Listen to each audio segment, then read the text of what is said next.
Le système solaire, né il y a environ 4,55 milliards d'années, est un ensemble d'astres constamment en mouvement, pour la plupart. Parmi ces astres, il y a la seule et unique étoile de notre système solaire, c'est le Soleil. Et oui, toutes les étoiles qu'on voit dans le ciel font partie de notre galaxie, mais non de notre système solaire. Elles ont une taille similaire à celle de notre Soleil, même plus petite ou plus grande. Mais tellement qu'elles sont lointaines, elles nous semblent minuscules. Bref, revenons à ce dont nous parlions. Je disais qu'il y a diverses formes d'astres, comme les planètes, les satellites naturels, les astéroïdes et bien plus. Notre système solaire comporte 8 planètes, dont 4 rocheuses, 4 gazeuses, autrement dit planètes telluriques, planètes joviennes. Les planètes telluriques ont une surface solide, et les planètes joviennes ont une surface gazeuse. On ne peut donc pas marcher sur elles. Les 8 planètes de notre système solaire sont les suivantes: Mercure, Vénus, Terre, Mars, Jupiter, Saturne, Uranus et Neptune. Attention, Pluton n'est pas une planète, c'est une planète naine, c'est-à-dire qu'elle est considérée de classe intermédiaire entre planètes et petits corps du système solaire. Et ce n'est pas la seule. Tout simplement car ces astres appelés planètes naines font partie soit de la ceinture d'astéroïdes, soit de la ceinture de Kuiper. Et leurs orbites ne se trouvent pas sur le même plan que les orbites des autres vraies planètes. Un satellite naturel est un objet céleste en orbite autour de sa planète. Comme exemple, prenons la Lune. C'est l'unique satellite de la planète Terre. Toutes les autres planètes ont aussi des satellites à l'exception de Mercure et Vénus. Ces derniers sont proches du Soleil, alors ils n'en ont même pas. Les planètes joviennes, elles, sont éloignées du Soleil, donc elles en ont beaucoup des satellites. Ceinture d'astéroïdes. Les astéroïdes ressemblent aux planètes naines. Ils sont composés de métaux et de roches, plus précisément de métal, de silicate et de carbone. Ils ont une forme irrégulière et ils sont en orbite autour du Soleil. La théorie la plus connue est celle que les astéroïdes parviennent des restes de la nébuleuse protosolaire, dont les fragments qui n'ont pas pu former une planète, en raison de la loi de la gravitation, créent une ceinture d'astéroïdes se situant entre Mars et Jupiter. Définition.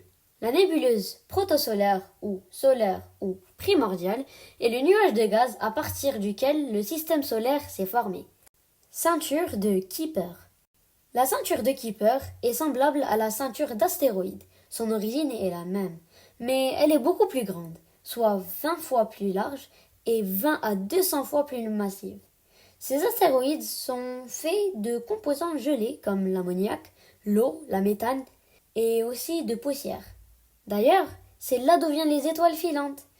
En fait, lorsque deux astéroïdes se cognent et qu'un fragment se dirige vers la Terre, quand le fragment traverse notre atmosphère, sa glace sublime, c'est-à-dire que la boule de glace passe de l'état solide à l'état gazeux directement. Cela crée de la lumière qui franchit le ciel. Et c'est ça une comète. Ça fait des milliers d'années que les êtres humains et les animaux vivent sur cette planète, sainement et sûrement. Mais pourquoi n'y a-t-il aucun espoir de vie sur une autre planète que la Terre? Alors déjà, voyons ce dont nous avons besoin pour survivre à la surface d'une planète. On a tout simplement besoin d'assez d'oxygène et d'assez d'eau liquide. Ce dernier est rare à trouver dans notre système solaire. On trouve souvent l'eau sous forme solide ou gazeuse, mais pas liquide. D'après les recherches scientifiques jusqu'au jour d'aujourd'hui, de l'eau liquide est seulement disponible sur Terre et sur Mars. Mais celui-là en a seulement des traces infimes. Et cela est en raison de l'atmosphère, qui elle a aussi un impact sur le climat. Notre Terre a une atmosphère épaisse, propice pour la quantité d'eau liquide nécessaire à la vie et au climat qu'on peut supporter. Sur Mars, l'atmosphère est très mince et le climat est très bas aussi, soit moins de 65 degrés Celsius en moyenne. La Terre est constamment en mouvement autour d'elle-même, et ça, c'est l'origine de l'alternance entre le jour et la nuit. Quand le soleil illumine une partie de la Terre, l'autre est sans lumière, elle est cachée des rayons de soleil qui, eux, causent le beau ciel bleu clair. C'est pour ça que le ciel, dans la nuit, est noir.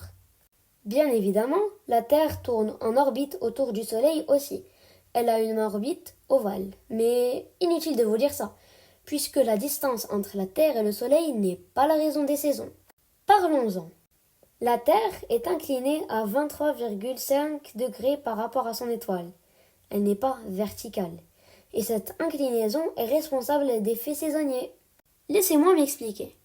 Le 21 juin, l'hémisphère nord est orienté vers le Soleil.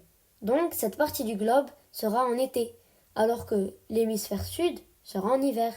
Le 21 décembre, au contraire, quand l'hémisphère sud est orienté vers le Soleil, alors ça sera l'été pour ce dernier et l'hiver pour l'autre. Mais à la base, pourquoi ce point de la Terre est plus chaud que cet autre point de la Terre? Autrement dit, pourquoi l'été et l'hiver?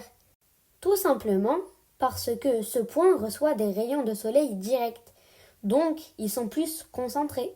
Mais cet autre point, qui est haut par rapport au soleil, ne reçoit pas de rayons qui sont directs. C'est comme s'il s'étalait, donc ils sont moins concentrés. Et voilà, c'est tout.